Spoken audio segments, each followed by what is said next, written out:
Well, today the barriers around Seattle's cop-free zone, formerly known as Chaz, now known as CHOP, may finally come down after occupiers blocked city workers from removing concrete barriers around the zone on Friday, their own version of a wall. This as Seattle businesses and residents file another class action lawsuit against the city, holding Mayor Jenny Durkan and Governor Jay Inslee accountable for the lawlessness which has wrecked their businesses and their neighborhood. Here to give us an update, Seattle radio show host Jason Rantz. Jason, thanks for being here. So will the country of CHOP actually be gone after today? So CHOP will not be gone after today. Let's give you an update on specifically what's supposed to happen later on if the protesters actually allow it. So the mayor got hold of a bunch of the organizers, but not all of the organizers. And because there's no actual leadership at CHOP, there's going to be a lot of folks unhappy this morning as they attempt to move some of the barriers. But they are not going to remove the barriers outside of this police precinct that has been shut down as a result of all of this activism. So that's still going to remain.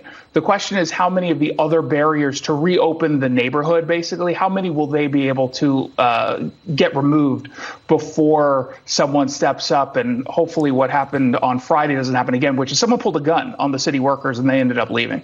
So, Jason, is the recourse for Seattle, please, pretty please, can we take down the barriers? Or there will be, if someone lays down in front of a forklift, will they actually be arrested and the job be done? And you're saying the police precinct ultimately still won't be retaken by the city?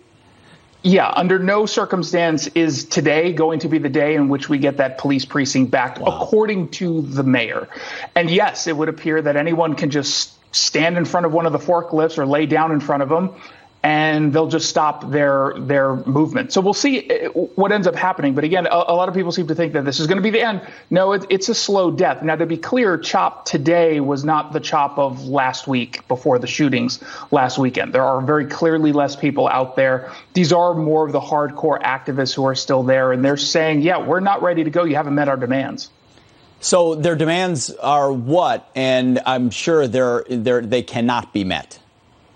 No, none of the demands can be met. I mean, before going into this meeting with the mayor on Friday, it was what we were seeing across the country, some of the fringe beliefs of just get rid of the police department, release everybody from jail, and give total immunity to the protesters who've been ticketed or arrested over the course of the last several weeks. Now we're hearing even more stuff like get rid of the qualified immunity, which, of course, the city of Seattle has no control over. So. Of course. I think they're also waiting UN recognition from the Palestinian Authority and North Korea, pending. Well, eventually. Thank you very much, Jason Rantz. Thank you very much.